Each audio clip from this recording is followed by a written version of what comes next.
दोस्तों, आज हम आपको बताएंगे कि जब इन एक्टर्स को न हिंदी पढ़ने आती है न हिंदी लिखने आती है, तो फिर ये हिंदी फिल्मों में काम क्यों करते हैं और कैसे करते हैं।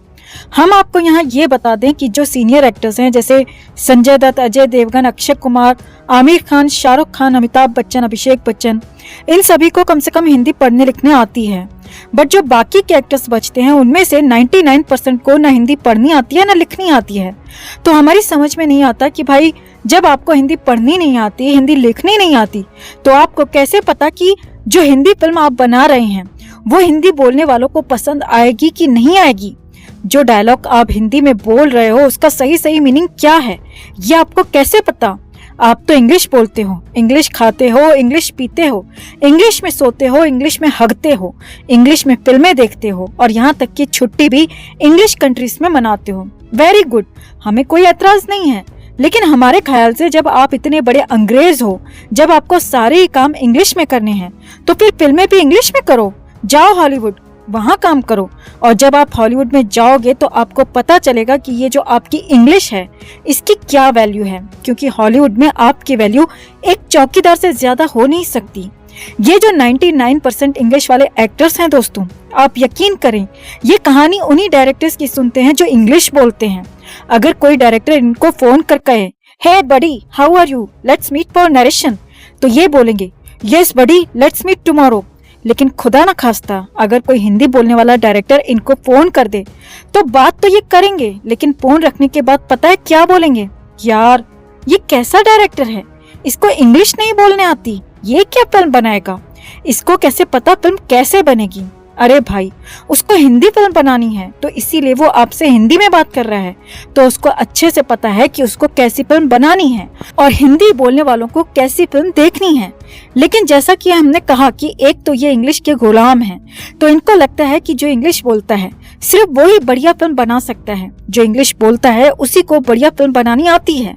ये जो 99% इंग्लिश वाले एक्टर्स हैं, आप यकीन करें दोस्तों, ये नरेशन भी इंग्लिश में ही सुनते हैं और नरेशन सुनने के बाद कहते हैं कि यार स्क्रिप्ट मिल जाए तो बहुत अच्छा, मुझे पढ़नी है। और जब डायरेक्टर कहता है कि बिल्कुल सर, कल मैं आपको स्क्रिप्ट भेज देता हूँ हिंदी में, तो ये अंग्रेज की औलाद कहते हैं अरे नहीं नहीं नहीं, हिंदी मुझे नहीं पढ़नी आती, मुझे आप इंग्लिश में स्क्रिप्ट भेजो। अब आप हमें बताइए कि फिल्म बननी है हिंदी में, फिल्म बननी है हिंदी दर्शकों के लिए, ये लुक्खा पढ़ेगा स्क्रिप्ट इंग्लिश में, तो इसको कैसे पता कि भाई जो हिंदी का डायलॉग है, जो हिंदी में लिखा गया है, उसका क्या मतलब है, उसका सही क्या मतलब है। और जब फिल्म में वो डायलॉग आएगा तो उसका क्या इम्पैक्ट होगा, जो हिंदी बोलने वाली पब्लिक है उस पे उस डायलॉग का क्या असर होगा। ऐसे ही दो एक्टर्स हैं, सैफ अली खान और इमरान हाशमी। ये इंग्लिश बोलते हैं, इंग्लिश खाते हैं, इंग्लिश पीते हैं, इंग्लिश फिल्में देखते हैं, इंग्लिश में ही स्क्रिप्ट पढ़ते हैं। और आप यकीन करें ये ऑन कैमरा दोनों कह चुके हैं कि हम हिंदी फिल्में तो देखते ही नहीं हैं, हम तो अपनी खुद की भी हिंदी फिल्में नहीं देखते। अब आप हमें बताइए कि जब ये इतने बड़े अंग्रेज हैं कि भाई ये अपनी खुद की फिल्में नहीं देखते, सिर्फ इंग्लिश फिल्में देखते हैं, तो इन दोनों को हॉलीवुड में होना चाहिए, हॉलीवुड की फिल्मों में काम करना चाहिए। ये बॉलीवुड में कर क्या रहे हैं? अगर ये अपनी फिल्में खुद ही नहीं देखते तो इन फ्लॉप लुक्खों की फिल्में आप क्यों देखते हो? जाहिर सी बात है आपको भी नहीं देखनी चाहिए। इनको सबक सिखाना चाहिए, इनको बताना चाहिए कि जो हिंदी बोलने वाले लोग हैं उन्हीं की वजह से ये आज मल्टी मिलियनर हैं, जो हिंदी बोलने वाले लोग हैं उन्हीं की वजह से आज ये स्टार हैं, आज इनको सेलिब्रिटी माना जाता है। आप यकीन कीजिए इंग्लिश इनके ऊपर इतनी हावी है कि अगर इनका बस चले तो हिंदी फिल्म में 50% से ज्यादा इंग्लिश के डायलॉग रट लें। ये तो इनको डर है कि भाई हिंदी ऑडियंस को शायद पसंद ना आए, शायद फिल्म फ्लॉप हो जाएगी, इसीलिए ये नहीं रटते। हम आपको गारंटी के साथ बता सकते हैं कि ये हिंदी बोलने वालों से दिल ही दिल में नफरत करते हैं। ये समझते हैं कि जो हिंदी बोलने वाले लोग हैं वो एक नंबर के गवार हैं, उनका कोई स्टैंडर्ड नहीं है, उनको कुछ पता नहीं है दीन दुनिया का, क्योंकि ये इंग्लिश बोलने वाले हैं तो सब कुछ इन्हीं को पता है, यही होशियार है। इनको हिंदी फिल्मों के बारे में कतई कुछ पता नहीं है और यही वजह है कि बॉलीवुड की 95% फिल्में सुपर फ्लॉप होती हैं, क्योंकि जब कोई हिंदी बोलने वाला डायरेक्टर इनके पास हिंदी में स्क्रिप्ट लेकर जाता है इनको समझ ही नहीं आती, और जब कोई इंग्लिश बोलने वाला डायरेक्टर इनके पास एक डीवीडी लेकर जाता है कि ये इंग्लिश फिल्म है, आप इनको जरा देख लो, और इसी से इंस्पायर होकर मैंने एक कहानी लिखी है जिसको हम साथ में करेंगे। तो ये वो फिल्म देखते हैं और इनको फौरन वो फिल्म पसंद आ जाती है। इन गटरवुड और कॉपीवुड वाले लुखों को ये तो पता नहीं कि भाई हिंदी ऑडियंस का इस फिल्म से कोई लेना देना नहीं है। इनको तो लगता है कि भाई ये इंग्लिश में बढ़िया फिल्म है, इनको पसंद आई है तो बस सारी दुनिया को वो पसंद आएगी ही। तो यही वजह है दोस्तों कि आज बॉलीवुड में 95% फिल्में फ्लॉप होती हैं और उन फ्लॉप फिल्मों के लिए पूरी तरह से ये 2 रुपीज एक्टर्स ही जिम्मेदार हैं, क्योंकि डायरेक्टर तो बेचारा वही बताएगा ना जिस स्क्रिप्ट को एक्टर पसंद करेगा। अब एक्टर अगर किसी स्क्रिप्ट को अप्रूव नहीं करेगा तो डायरेक्टर उस फिल्म को कैसे बनाएगा। ना ही प्रोड्यूसर की गलती होती है और ना ही डायरेक्टर की। सबसे बड़ी गलती होती है किसी भी फ्लॉप फिल्म के लिए सिर्फ और सिर्फ एक्टर की।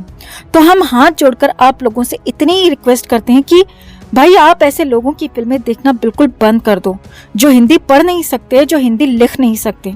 इनको मजबूर कीजिए कि ये हिंदी पढ़ना लिखना सीखें और तब हिंदी फिल्मों में काम करें। अगर आप भी हमारी बात से सहमत हैं तो खबर को लाइक और शेयर कर अपना प्यार और सपोर्ट जरूर दिखाएं। कमेंट में इसे लेकर आप भी अपनी बात, अपनी राय जरूर रखें। चैनल को सब्सक्राइब कर चैनल के साथ जुड़कर हमारी आवाज बने। दोस्तों, खुशखबरी तो आपको मिल ही चुकी होगी। आपके भैया भाभी यानी रणबीर कपूर और आलिया भट्ट के घर में किलकारियां गूंजने वाली हैं। अजीब बच्चा होने वाला है। ये एक अच्छी खबर है कायदे से, लेकिन इतनी फास्ट सर्विस की 5G भी फेल कर दिया। अप्रैल में शादी और जून में मां बनने की खबर। ये कोई मुश्किल काम नहीं है कि 2-2.5 महीने में बच्चा कंसीव ना हो, लेकिन शादी के बाद का बच्चा नहीं है। ये बच्चा शादी से पहले ही कंसीव हो चुका था। और रणबीर और आलिया भट्ट के जो आसपास के खास लोग हैं उनको पहले ही पता भी चल चुका था।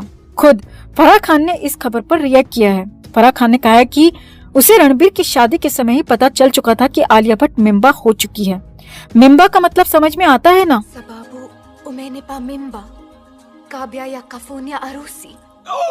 क्या हुआ? मीनिंग बाबा पे गोलियां चला रहे ना, क्योंकि बाबा ने शादी से पहले उसको मिम्बा कर दिया। मिम्बा मीनिंग तमिल में मासमा इरके, तुलु में बंजी नाल, तेलुगु में पोटतो उंदी। अरे हिंदी में बताओ। हिंदी में गर्भवती मिम्बा। इसके अलावा करण जौहर ने तो शगुन मांगने की तैयारी भी शुरू कर दी है। बच्चा होने के बाद ये बंदी ऐसा जलवा बिखेरेगी कि किन्नर समाज भी दांतों तले उंगलियां दबा लेगा। आलिया की प्रेगनेंसी से कई लोग हैरान हैं कि कॉन्ट्रैक्ट मैरिज है तो बच्चा कैसे हो सकता है। तो उन लोगों को हैरान होने की जरूरत नहीं है। कॉन्ट्रैक्ट मैरिज में भी बच्चा हो सकता है अगर पहले से तय हो चुका हो। आमिर खान और किरण राव एक एग्जाम्पल हैं। वो अलग बात है कि किरण राव ने फिटिंग बाहर से कराई थी, लेकिन खुद से बच्चा करना भी कोई हैरानी वाली बात नहीं है। ये सारी चीजें डील में तय हो जाती हैं। अगर साथ रहकर बिना बच्चे के अलग होंगे तो अलग शर्तें होती हैं। बच्चा करना है तो अलग शर्तें होती हैं, क्योंकि औलाद तो ज्यादातर लोगों को चाहिए ही होती है अपना नाम आगे बढ़ाने के लिए। और अगर ऐसे शादी करके बच्चा पैदा करते हैं तो बच्चा भी लीगल माना जाता है और कीमत भी ज्यादा मिलती है डिवोर्स के समय। बच्चा होने के बाद तलाक लेने पर आलिया का ही फायदा है, क्योंकि तलाक के समय डबल अमाउंट मिलेगा। बच्चा पैदा करना ये एक साइकोलॉजी भी होती है कि हमारा नाम आगे बढ़ेगा, हमारा वंश आगे बढ़ेगा। यही वजह है कि 2-4-6 साल की शादी में भी बच्चा कर लिया जाता है। और ये जो आलिया मिम्बा होकर बैठी है, ये हमें लगता है प्लानिंग से नहीं है, ये अचानक से प्रेग्नेंट हुई है। लेकिन बच्चा पैदा करना है ये पहले से ही तय हो चुका होगा, वरना इनके लिए अबॉर्शन कराना कोई मुश्किल काम नहीं है। प्रेगनेंसी बिना प्लानिंग के है, ये इसीलिए बोल रहे हैं क्योंकि अगर प्लानिंग से बच्चा करती तो आलिया इतनी सारी फिल्में पहले से ही साइन नहीं कर रही होती। ब्रह्मास्त्र के अलावा राजा और रानी की प्रेम कहानी, हार्ट ऑफ स्टोन और डार्लिंग इस नाम से तो फिल्में हैं ही। इसके अलावा लव रंजन की एक और फिल्म में भी ये काम कर रही थी। ये सारी फिल्में इसने पिछले 6 से 7 महीने में साइन की हैं, यानी 3 महीने से पहले ब्रह्मास्त्र को छोड़कर। फिल्में साइन करने के बाद प्रेग्नेंट हुई और अब इन्होंने बच्चा करने का प्लान कर लिया। लेकिन बच्चा होने से एक चीज तय है कि ये रिश्ता 5-7 साल से ज्यादा नहीं चलेगा, यानी 5 से 7 साल के अंदर इनका रिश्ता दी एंड है। इन दोनों की शादी बहुत ज्यादा नहीं चलेगी ऐसा ही लग रहा था, लेकिन अब थोड़ी सी उम्मीद हो रही है कि बच्चे की वजह से हो सकता है ये 4-6 साल निकाल जाएं। वैसे रणबीर कपूर का जो बैटिंग रिकॉर्ड रहा है उससे लग नहीं रहा कि एक पिच पर ये बहुत ज्यादा साल तक टिक पाएगा। रणबीर और आलिया दोनों का रिकॉर्ड सेम है और हो सकता है कि ये अपने नाम के साथ 1 या 2 बच्चे भी जोड़ लें, लेकिन सब कुछ फिक्स्ड है। वो फिल्म जिसके शूट पर ये दोनों मिले, वो फिल्म ब्रह्मास्त्र अभी आई भी नहीं है और इस बंदी ने शादी कर ली और शादी करने के बाद बच्चा निकालने की तैयारी भी कर ली। ऐसे लग रहा है जैसे सारी चीजें फिल्म के रिलीज से पहले एक एक करके लोगों के सामने रखी जाएंगी, ताकि इनकी भी चर्चा हो, इनकी शादी की भी चर्चा हो और इनकी शादी की भी चर्चा हो और साथ में इनकी फिल्म की भी चर्चा साथ में होती रहे और इसी बहाने फिल्म को देखने के लिए लोग एक्साइटेड हो जाएं। क्या आप हमारी बातों से सहमत हैं? कमेंट में आप भी अपनी बात, अपनी राय जरूर रखें और वीडियो को लाइक और शेयर कर अपना प्यार और सपोर्ट भी जरूर दिखाएं।